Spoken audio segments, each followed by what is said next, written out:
amintesc ce s-a întâmplat, ok. Nu mi-amintesc să fie aterizat aici. Ce cu mașinăria asta, în primul rând? Bine, este să văd, să-mi amintesc ce s-a întâmplat. Tot ce mi-amintesc este, lucrul care mi-amintesc este că era o explozie și am aterizat aici, fix aici parcă, nu știu. Totul în ceață, ok.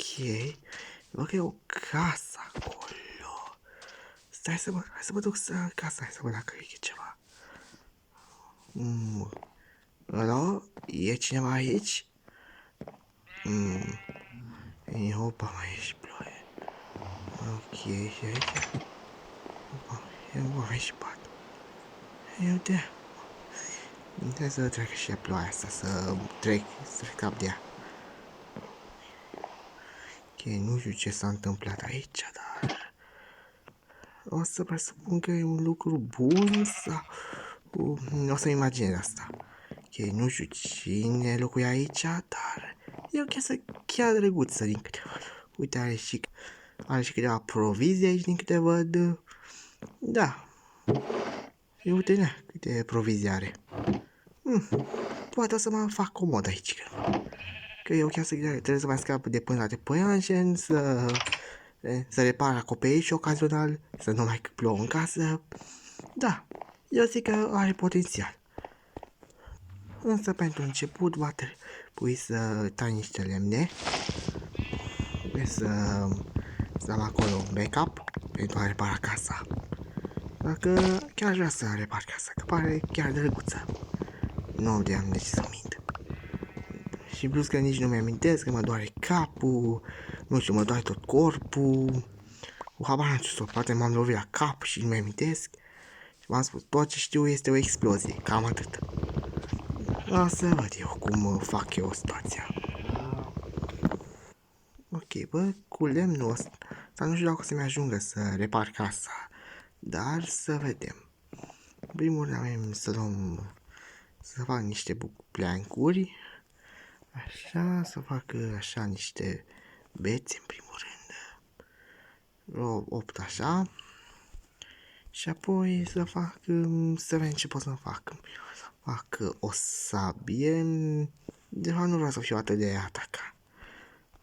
De agresiv să zicem așa, așa că o să-mi fac prima dată un pickaxe, să minez ceva. Un hoe, da, ca să fac o fermă.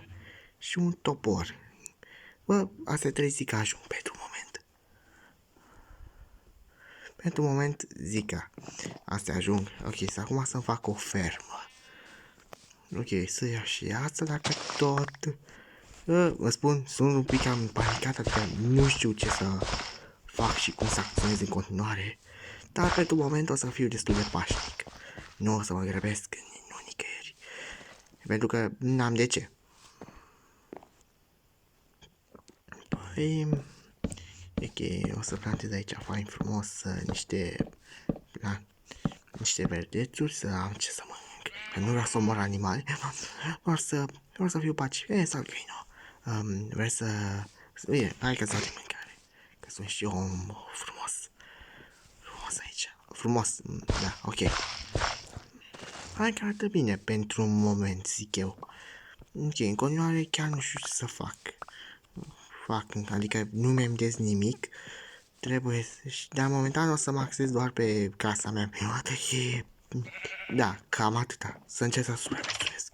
Atunci ce mai avea... Stai, trebuie să scap de chestiile astea. Nu se mai poate. Nu înțeleg ce avea omul ăsta. Bă, multe cărți, din câte văd, dar n-am ce să fac cu ele momentan. Momentan vreau să repar acoperișul ăsta. Bă, de fapt, poate nu o să repar chiar tot.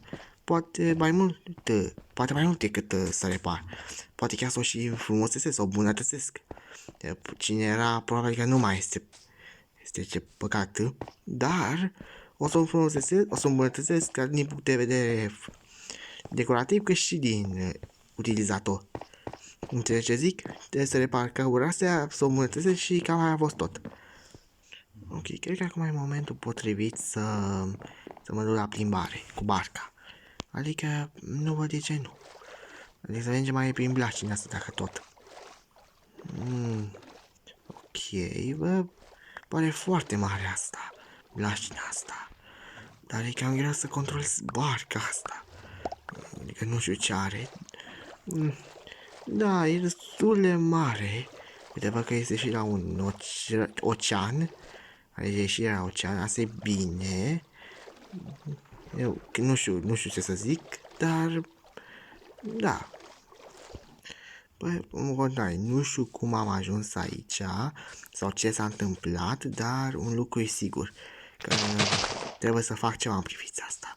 O să, așa cum la un moment dat mai târziu, sau poate într-o altă zi, că văd că apune soare, o să mă duc la plimbare, să ce mai prin zona mea, în afară de mlașină și pădure și ocean. Poate mai găsesc și eu ceva, pe cineva să mă ajute. Poate își amintește cineva ce s-a întâmplat, cum am ajuns eu aici. Și ce e cu chestia asta, primul, ce e cu mașinăria asta. Poate mă aștept. Ok, primul, bă, totul momentan pentru mine necunoscut, așa că cred că o să termin aici momentan. O să mă bag cu care că ziua a fost deja, e gata, soarele a pus și ziua asta. Prima mea zi în sărbăticie.